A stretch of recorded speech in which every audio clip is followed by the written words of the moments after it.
So I want to talk to you today about Gallo Pinto. It's a Costa Rica tradition. What is America's favorite food? That opens a huge can of worms. For Costa Rica, there's no debate. It's Gallo Pinto. Today I want to show you how to make Gallo Pinto. I also want to talk to you about the history and how important it is to the country of Costa Rica.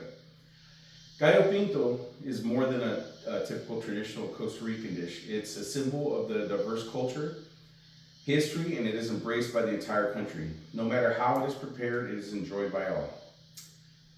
I'll talk about the history and how to make this amazing dish and why it's a great option for a healthy diet.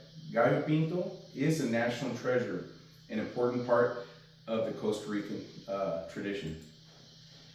There's a lot of disagreement about the history of Gallo Pinto and where it was first made, but from my experience, I'll say Costa Rica.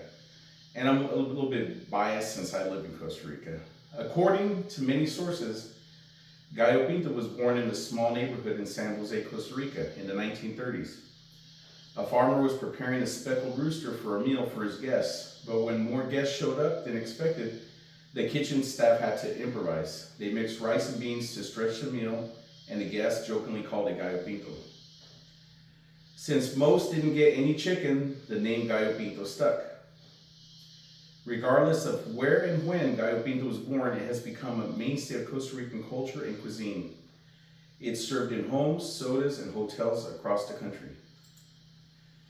Let's make some Gallo Pinto. So first, you gotta have your 2 cups of day-old rice, and the day-old rice works the best. You don't want fresh rice. 2 cups of small red beans. You also have a diced red bell pepper, diced onions.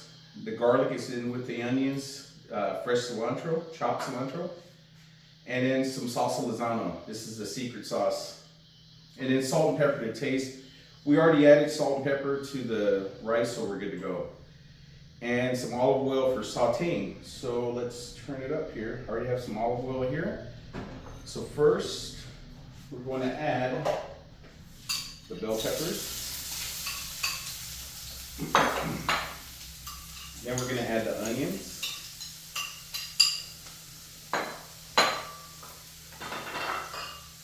Next, the beans, and also include the broth from the beans.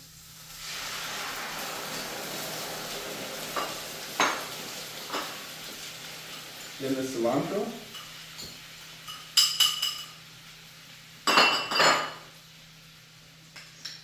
Okay. Always add a little pat of butter just for extra flavor. Okay, so over the large skillet over medium heat, we're going to combine all the ingredients, and we're going to stir in the beans and then the broth of the beans, the salsa Lizano, which is here.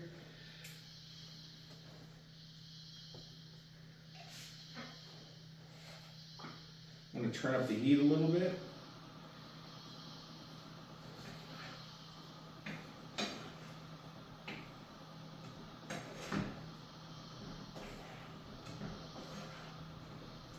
Okay. So we're going to mix everything here, and then we're going to add a little bit of rice. So it's going to be more rice than beans. I prefer a little extra beans. My bean to rice ratio is definitely more beans. My wife likes a little bit balanced. She likes less beans in it. I think that's about right. Okay.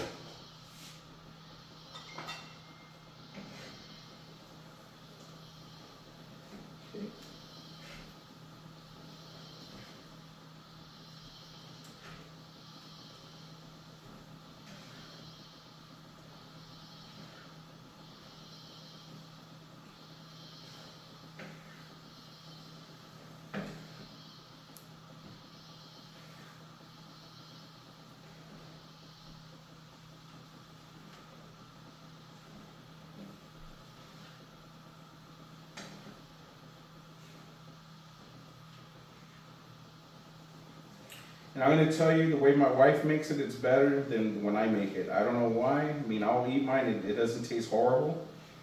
But when she makes it, I don't know. She puts that little extra touch that I can't provide. Okay.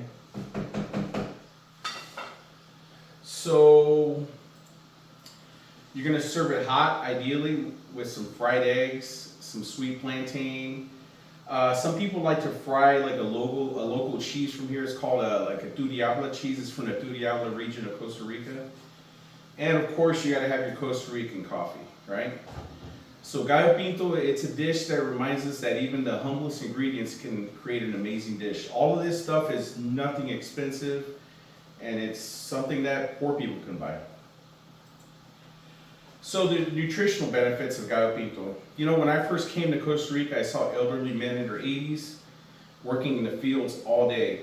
They would take a break during their lunch and then they would eat some Gallo Pinto for lunch. These men were all in great physical condition and very healthy. I knew they were onto something, even though they didn't know it. Gallo Pinto is a mix of complex carbs, proteins, and it makes a great meal and with balanced energy. Since the rice is cooled and then reheated, the rice becomes carb resistant, which makes it a healthy option for people with diabetes. Gallo Pinto is a high fiber meal with potassium that supports cardiovascular wellness, and it's also a naturally vegan, cholesterol-free food, with the exception of the eggs.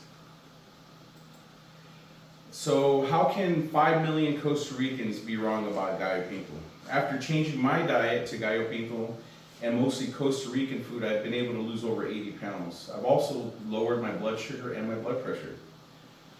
So today I want to talk, I spoke about Gallo Pinto.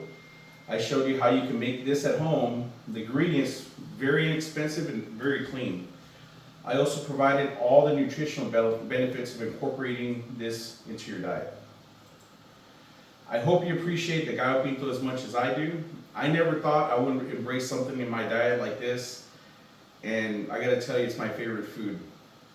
And also, by far, for millions of Costa Ricans can agree with me. I love the tradition, I love how easy it is to make, as well as the health benefits associated with Gallo Pinto. I hope you try this dish at least once. It will benefit your wallet, your taste buds, as well as your health. So right now I'm gonna plate up the Gallo Pinto so you can see what the plate looks like.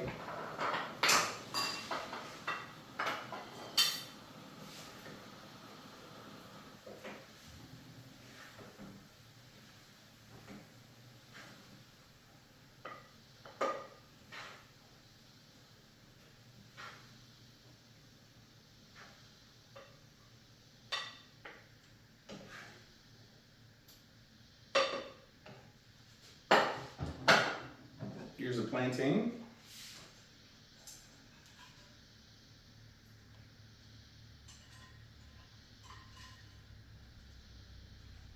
So this is actually going to be my breakfast this morning, believe it or not.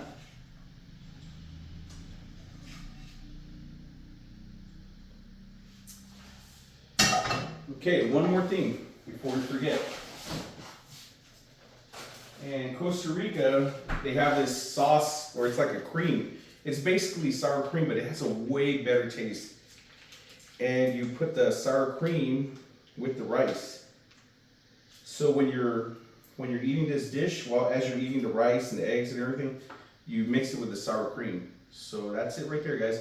Thank you very much. Thank you for watching my video. I hope you have an amazing day.